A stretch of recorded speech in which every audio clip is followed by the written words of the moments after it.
My father said my sister is a doctor and I'm worthless at a family dinner, so I built everything alone, and when they came back acting desperate, I realized this was the moment I stopped being their backup and let the truth do the talking.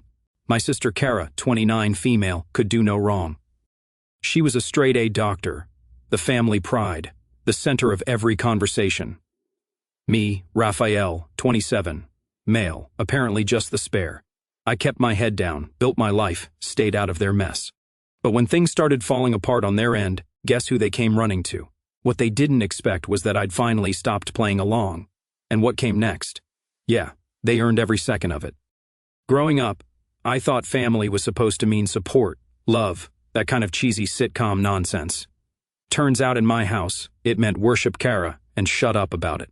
Cara, my older sister, the golden child, future of the family, was apparently sent from the heavens to show me what disappointment looks like when you live in the same house. She was 2 years older, a straight-A student, skipped a grade once, made the honor roll like it was a side hobby, and of course, she became a doctor because, of course, she did. The second she got into med school, the entire household turned into her personal fan club. My mom actually cried like Cara had just cured cancer the day she got her acceptance letter. I swear my dad printed out her email and framed it. Meanwhile, I was over in the corner like, cool, I passed math, and they didn't even look up from their phones. And that was just the beginning. By the time Cara actually graduated and got her white coat and shiny stethoscope, it was like living with royalty. Everything she did turned into a flex. She'd come home for holidays, park her brand new Lexus in front of the house, toss her Louis Vuitton bag on the couch, and pretend she didn't smell the poor air I apparently carried with me. Thanksgiving became a car highlight reel. Christmas became Cara's charity work. Even my damn birthday once turned into a backhanded celebration of Cara. I brought a girl I was dating to one family dinner, and Cara deadass looked her up and down and said, "Oh wow, you're so brave for dating someone so artistic." She just meant poor. Every time I'd say something about work, I do project management, nothing fancy, but stable. My parents would straight up ignore it or respond like I told them I was working at a lemonade stand. "Raphael, have you considered getting a real job? Maybe one day you'll do something that matters." That was their version of support. Once, and I mean once, I tried to speak up. It was after Cara got some hospital award, and we were all eating dinner at this weird overpriced place she picked. I brought up a project I had just wrapped at work, trying to get maybe 5% of the room's attention for 30 seconds. My dad looked at me dead serious and said, "She's a doctor, you're worthless." Just like that. No smile, no sarcasm, just straight to the point like I was a mistake they were still stuck with. My mom laughed so hard she had to wipe her eyes. Cara didn't even look up from her food. Daniela, my girlfriend, was there too. She squeezed my knee under the table, and that was the only reason I didn't lose it right there. I didn't say anything back, just nodded and kept eating. That was the day I stopped trying to be seen. Cara, meanwhile, could talk about suturing a guy's eyelid back on after a car crash, and everyone would act like she descended from Olympus. "She's just gifted," my mom once said. And if you think my parents ever stepped in or told her to cut it out, absolutely not. They encouraged it. They'd laugh, nod, even add their own jabs. My mom once called me her creative little late bloomer, like I was a toddler playing with blocks. Cara's golden status wasn't about what she did. It was who she was to them, their success story, their bragging rights. And I was just the footnote, the "he's doing okay too, I guess" kid. Except I wasn't even doing bad. I had my own decent apartment, not big, not small. Decent savings, solid job, no loans, no scandals. Just not shiny enough for them to care. Even holidays got weird. Cara would bring these pretentious gifts, imported wine, fancy leather journals, God knows what, and then roll her eyes when I showed up with something from Target. One year, she gave our parents a weekend spa getaway. I gave them a digital photo frame. My mom didn't even unwrap it. She just said, "Oh, useful," and moved it aside like it was a sack of potatoes. Daniela once told me I should record these dinners and sell them as psychological case studies. How golden child syndrome ruins entire bloodlines. She wasn't kidding. She saw the worst of it. The birthday where my own mom forgot to text me but posted Cara's baby photo collage with a caption like, "We're so blessed to have her, I wasn't even tagged." And Cara, she didn't care. She didn't pretend to care. She'd smirk through family events, sipping her overpriced coffee and tossing out jabs like confetti. Still in that shoebox apartment, still doing whatever it is you do. My grandparents were the only ones who ever gave a damn about me without it being tied to Cara. My grandfather used to pull me aside and ask real questions, like actual interest in my life. And my grandma, she said she was proud of me always, but they were old, quiet, not the kind of people who'd go against the rest of the family out loud. So yeah, that was my life. Cara the queen, me the court jester. For a while I thought maybe that's just how it would always be. Some people are born to be background noise, I guess. But then things changed. Not suddenly, not all at once. But something shifted. And trust me when I say Cara was not built for losing, and I was not about to be their backup plan. So I was working late one night when I saw Cara's name pop up on my phone. No text, a straight-up phone call, which was weird enough already considering she never called me unless she was trying to humble brag about some award or ask if I could help set up her Wi-Fi like I was the family tech guy. It was just after 11 p.m. I stared at it for a second, thinking maybe she meant to call someone else, but then it rang again. Same number. I answered with, "You dial wrong?" All I heard was sobbing, ugly, hiccupy, completely broken crying. For a second, I thought maybe something happened to our parents. Not that I'd wish for it, but it was the only thing that made sense. Cara doesn't do vulnerable. Raphael, she choked out. I don't know what to do. I didn't say anything at first, not because I cared, but because my brain was still catching up. This was Cara, golden child Cara. Ice Queen Cara, acting like her world had just collapsed on my voicemail. She tried to explain through all the crying, but I couldn't get half of it until she finally calmed down a bit. Turns out she screwed up big time. She didn't say the exact details because even now she's too proud to admit it, but it happened during surgery. She made some mistake and the hospital did not take it lightly. She was fired. Straight up. Not suspended, not demoted. Fired. And on top of that, the patient's family was suing her personally. So, in one shot, she lost her job, her salary, her reputation, and was about to be slapped with legal fees she couldn't even begin to cover. "And what do you want from me?" I asked. Not sarcastic. Just straight. I don't know, more sobbing. I don't have anywhere else to go. I should have said no right then, shut it down and gone to bed. But instead, like an idiot, I said, "You need a place to stay?" "Yes," she whispered. "Just for a little, just until I figure it out." So yeah, I said, okay. I told her she could crash in the guest room at my place. No money, no loans, just a roof temporarily. I made that part very clear. And I wasn't doing it because I forgave her or because I felt sorry. Honestly, I was just curious. I wanted to see how far she'd actually fallen. It was the same kind of sick curiosity people get when they see a car wreck and slow down. She showed up the next afternoon. Cara, who used to walk into family dinners like she was being photographed for a magazine, now looked like she'd been hit by a bus. Hair messy, sweatpants 2 sizes too big, dragging 2 suitcases and a duffel bag behind her, like she had just escaped a burning building. She barely said a word when I opened the door, just mumbled a thank you and walked in like she wasn't sure if this was real. Daniela was in the kitchen when Cara arrived, and the look on her face, man, if looks could launch missiles, we'd have been vaporized. She didn't say anything, but I could tell this was going to be tense. Let me explain. Daniela remembered everything. Every jab Cara threw, every snide remark about my apartment, my job, her, especially her. Cara once made fun of Daniela's job during a family barbecue. Said something about wasting time working at a startup that'll fold in 6 months. It didn't. Daniela's doing fine, but yeah, it stuck. So yeah, they were not off to a friendly start. First couple days, Cara barely left the guest room. She showered, made microwave meals, and avoided eye contact. She wouldn't even sit with us during dinner. It was weird, like she was trying to disappear into the drywall. I didn't push, let her stew. Then the calls from my parents started. First, it was my mom pretending to check in like she didn't know Cara was staying here. Real sugary tone, asking how I was doing, if I was eating enough, if I was holding up, whatever that means. She didn't say thank you, not once, not even a fake one. Then came my dad and he dropped the act completely. "Look, your sister's going through a hard time," he said like I hadn't already figured that out. "We're all trying to help her, Raphael. It would mean a lot if you could, contribute money-wise." There it was. See, apparently they had already burned through their own savings trying to support Cara, rent, lawyers, bills. Which is funny because last time I needed help with a used car payment, they told me to be a man and figure it out. So now all of a sudden I'm supposed to become the backup fund for the family golden child. Nope. I told him straight. I can give her a room and that's very generous of me, but that's it. I'm not paying for her lawsuit. He got quiet, then tried the guilt trip route.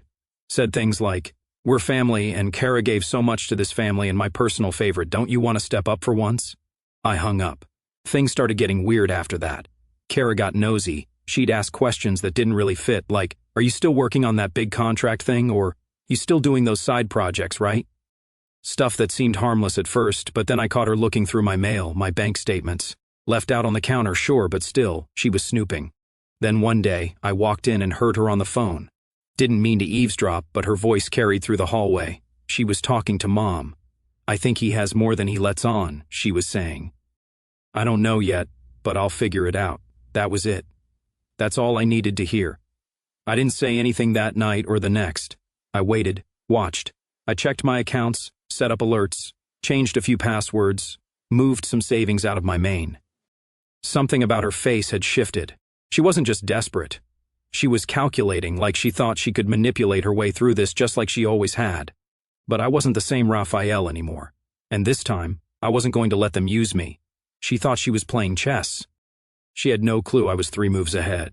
Anyway, she started being nice. That's how I knew something was off. Cara wasn't the kind of person who apologized or suddenly found kindness in her bones. But 3 days after that weird phone call I overheard, the one where she told our mom he has more than he lets on, she came out of the guest room with her hair brushed and a polite little smile like nothing had ever happened. Hey, she said one morning, I made eggs.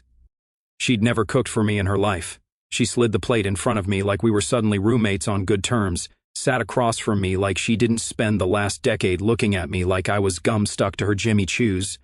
I just nodded and ate in silence. Next couple of days she kept it going, asking how my work was going, dropping weirdly timed compliments, laughing a little too hard when I said something barely funny. You've always been smart, Raphael. You just don't show it off like some people. Oh, so now I'm smart. I didn't bite. Just kept things neutral. Let her talk. Then she started asking the kind of questions that weren't about bonding. You ever think of moving into a bigger place? Your job still pays well, right? You're good with savings, huh? Like budgeting and all that. I gave her the flattest responses I could manage. It was subtle the way she did it, like she was trying not to sound too interested, but I've dealt with recruiters, sales reps, ex-girlfriends who wanted just one more conversation. I know when someone's trying to pull info. She was looking for an opening, a weakness, something she could tap into. Daniela noticed it too. One night after Cara had gone back to the guest room, she closed the bedroom door and turned to me. She's sniffing around your money, she said flat out. You see it, right? I nodded. She's got that look like when she used to ask if you wanted to split a gift for Mom's birthday and then took credit for the whole thing. I chuckled a little. I'm not giving her anything. Good. Because if you do, I'm breaking up with you and I will move out and take the air fryer. Fair. But I wasn't planning to hand over a single cent. Still, I needed to know how deep this thing went. So I waited. A couple days later, I came home early from work. Normally I text ahead, but this time I didn't. I walked in quietly and heard her voice before I even got my shoes off. She was in the kitchen on speakerphone again, talking to Mom. I paused near the hallway, close enough to hear but not close enough to be spotted. No, not yet. I'm trying, Cara said. He's being weird about money. I don't think he trusts me. Then Mom's voice came through, all sharp and agitated. Then make him. You're his sister. Just ask. Act like it's for groceries, or rent, or something small. Once you know what he has, we can work from there. You're smart. You'll figure it out. I froze. They weren't just hoping I'd help out, they were actively planning to squeeze me dry. Cara didn't even push back. She didn't say, that's wrong or I don't want to lie. She just said, okay, I'll try again later. That was the moment it all clicked. Cara wasn't some broken-down version of her former self, crashing at my place out of desperation. She wasn't rebuilding. She wasn't healing. She was repositioning, still playing the same game, just from a different angle. And I was the next mark. I didn't walk in. I didn't confront her. Not yet. Instead, I backed away, grabbed my keys, and left the apartment, got in my car, and sat there for 10 minutes just staring at the dashboard. She was really going to do it after everything. After all the years of being horrible, being cruel, getting everything handed to her, she still looked at me like a tool.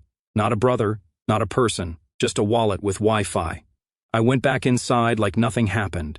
She smiled when she saw me, said something fake like, Hey, you're home early? Yeah, I said. Slow day. She went back to the guest room, closed the door, probably started brainstorming new strategies. I walked into my room, locked the door behind me, and opened my laptop. First, I called my bank and told them I wanted alerts for everything: withdrawals, logins, transfers, even cashback rewards. I didn't care. Then I started setting up something else, a test.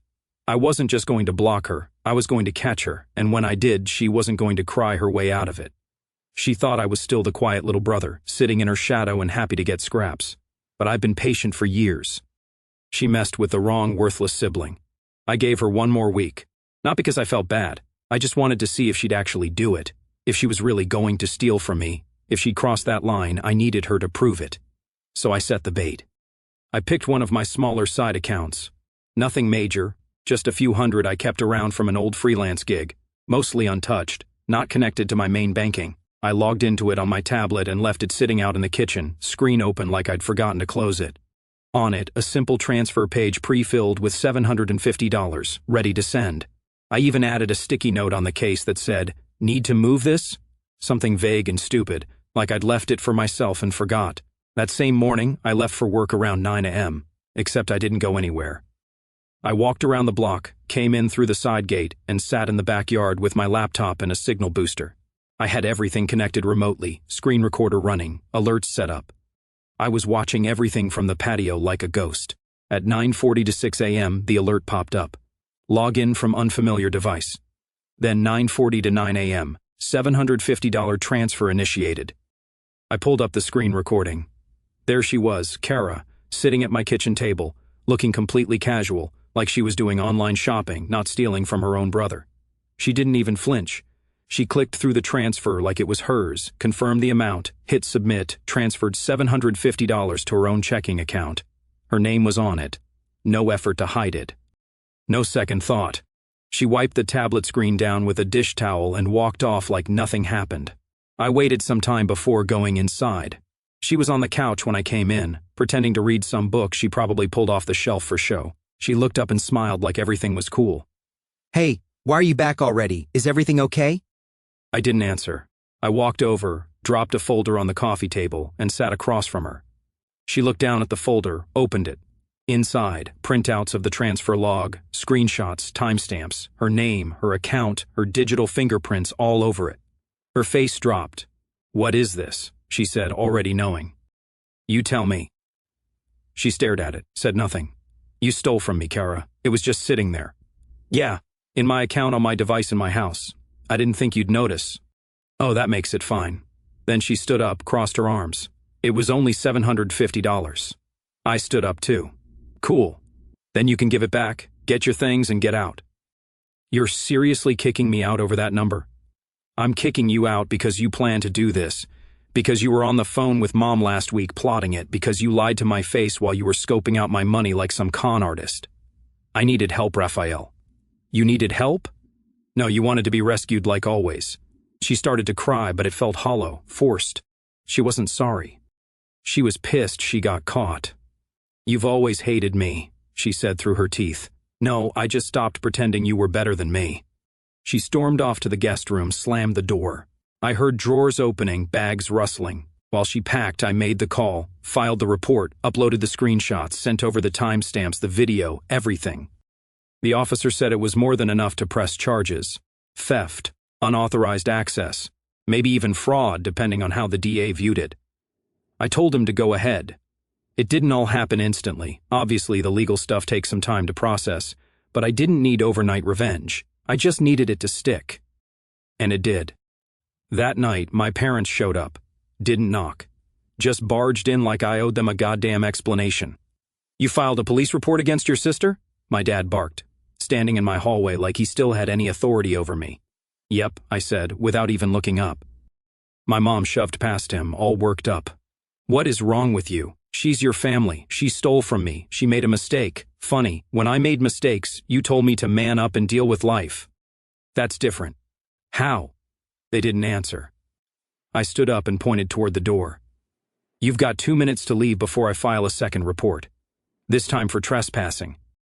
"You ungrateful brat," my dad snapped. "You raised a thief," I shot back. You made her this way. You let her walk all over me for years while you laughed about it. And now you expect me to just let it slide. Not happening. My mom's voice cracked. We raised you. We fed you. We gave you a home. Yeah. And in that home, you made sure I knew exactly where I ranked. Cara first, me second when convenient. They stared at me, furious, speechless. I opened the door. Clock's ticking. They left. Cara didn't say a word the rest of the night. She finished packing in silence. Next morning she was gone. But I wasn't done. I drove to my grandparents' house and sat across from my grandfather in the dining room, laid out the folder, showed him the same proof. He read every page, quiet, focused. Then he looked at me and said one word.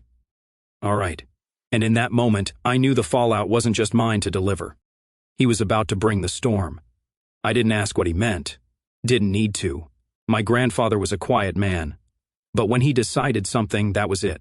No second chances. No walking it back.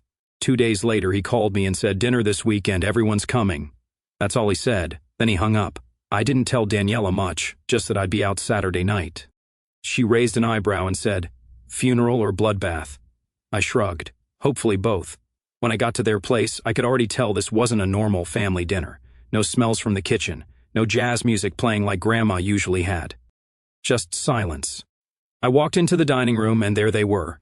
Cara sitting stiff at the far end of the table. My parents on either side of her. My grandmother next to Grandpa, arms crossed. Everyone looked like they'd rather be anywhere else. No hugs, no hellos. I took a seat, waited. Grandpa folded his napkin, placed it on the table, and cleared his throat. We need to talk. Cara looked down at her lap. My mom gave that fake concerned face she always pulled out for dramatic family moments. My dad, he was trying to keep a straight face, but you could tell he was ready to explode if he didn't like what he heard. Grandpa didn't waste time. I know what happened, he said. Raphael showed me everything. Silence. He turned to my parents. You knew she stole from him, and instead of fixing it, you tried to guilt him for defending himself. He's blowing it out of proportion. My mom snapped, already defensive. She made a mistake. Grandma cut in sharp. No, she committed a crime. The room went dead quiet. She accessed his account, Grandma continued. She transferred money she thought no one would find out. And when she was caught, she didn't apologize. She called you two and you told her to lie.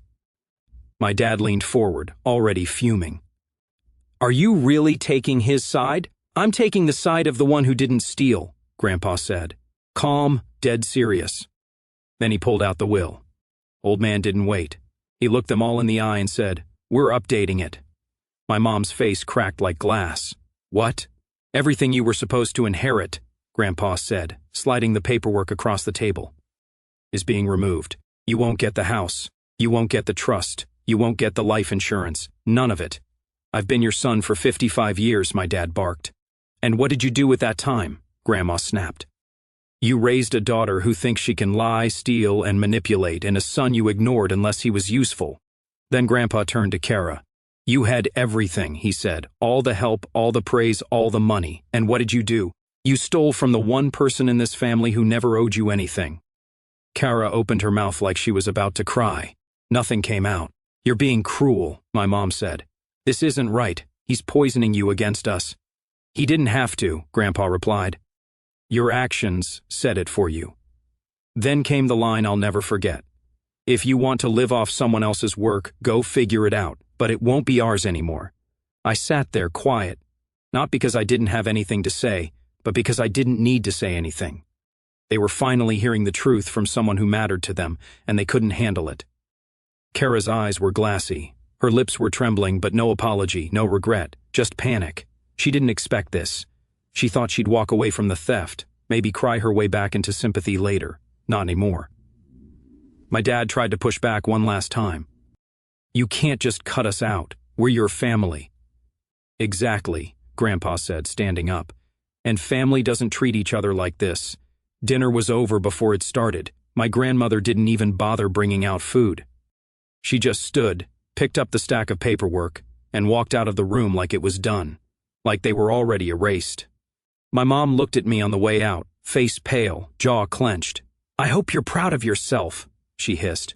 I didn't flinch. I am. They left. No hugs, no fake promises to call, just stiff shoulders and heavy footsteps. Cara was the last one to walk out. That night, after they all left like ghosts, I got a text from Cara. First time she messaged me since the whole thing blew up.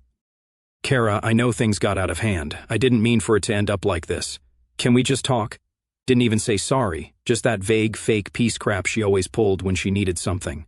I left it on read. The next week, I found out the update to the will was already notarized. Grandpa moved fast. He wasn't bluffing. The will was changed within days. I got a call from Grandpa's attorney just to confirm some contact info. And that was that. My parents and Cara cut out completely. Not a partial trim, not a "you'll still get something small," just gone, erased. It was weirdly quiet after that. No calls, no texts, no new guilt trips. At first, I figured they were regrouping, trying to come up with a new plan. Maybe soften Grandpa or turn Grandma against me. But nothing came. Then one Monday morning, Daniela was eating cereal in the kitchen, scrolling through her phone, and she went, "Holy crap, what?" She turned the screen around. A post from a local job board. It was Cara's name, clear as day. Now hiring, seasonal floor staff, applicant, previously held medical license. I blinked, took the phone, read it twice. It didn't mention the charges, but it didn't have to. Everyone in our extended circles knew by now. Cara's hospital contacts dried up the second the theft report hit the system. She wasn't just unemployed, she was untouchable. The medical board had opened an inquiry into her surgical mistake, the one that got her fired in the first place. I'd heard whispers through a family cousin who worked in healthcare that it wasn't just a bad call in the OR, it was a documented screw-up, something that violated protocol. The family of the patient was pushing hard on the lawsuit. They wanted a permanent mark on her record. And last I heard, the board was likely going to revoke her license completely, not suspend, revoke. Daniela took a sip of her coffee and said, "Well, she always said you were beneath her. Guess she finally made it down here." I laughed harder than I should have. She was working retail, not management, not even pharmacy-related, just folding t-shirts and greeting people, like she didn't used to sneer at that kind of work. The girl who once mocked Daniela for working at a startup, now she was selling clearance hoodies while pretending not to recognize old coworkers. And the parents, their situation unraveled even faster. Remember how they used to flaunt that modest but comfortable lifestyle? Weekend brunches, trendy furniture, new electronics every year, all smoke. All of it was funded by Cara behind the scenes. Without her, they were screwed. Grandpa didn't just change the will. He also cut off their monthly support. Turns out for years he'd been quietly helping with certain bills. Not much, but enough to keep them from dipping into real debt. I didn't even know he was, floating them until after he pulled the plug. Guess they kept that little detail quiet while calling me the useless one. But when he found out they'd been exploiting both their kids, that stopped too. Their lease gone. They couldn't afford the condo anymore. They downgraded hard to some cheap 2-bedroom rental in the part of town they used to whisper about like it was cursed. Moldy walls, loud neighbors, no central AC. And they had to share it with Cara because she had nowhere else to go. On top of that, they were in debt. No more luxury holidays, no more smug family dinners. No more pretending. Oh, and as for the theft charge, yeah, that stuck too. I might have only lost $750, but the police didn't care about the amount. The evidence was airtight. Login timestamps, screen recordings, account ownership, the works. Cara got formally charged with theft by unauthorized access and digital fraud. The charges didn't land her in jail. First offense, no priors, and I didn't push for maximum punishment, but it did result in probation, fines, and a permanent mark on her record. She had to pay me back, court-ordered, plus cover court fees. And more importantly, that record destroyed any chance she had of getting hired in healthcare again. Even if the medical board hadn't taken her license, no hospital in the state would bring on someone flagged for fraud, especially one who'd stolen from her own family. So yeah, Cara's career done. Not paused, not rerouted, finished. I didn't reach out. Neither did they, but I started hearing things. One of my cousins, the only one I actually talked to, said my dad tried floating this story at a family barbecue about how Raphael turned on the family over a misunderstanding. Apparently, he made it sound like Cara had accidentally logged into my account, and that I overreacted. Then my cousin asked if that's what actually happened, and my dad said something like, "Well, there's always two sides." Yeah, sure. There's two sides. One is reality and the other is them.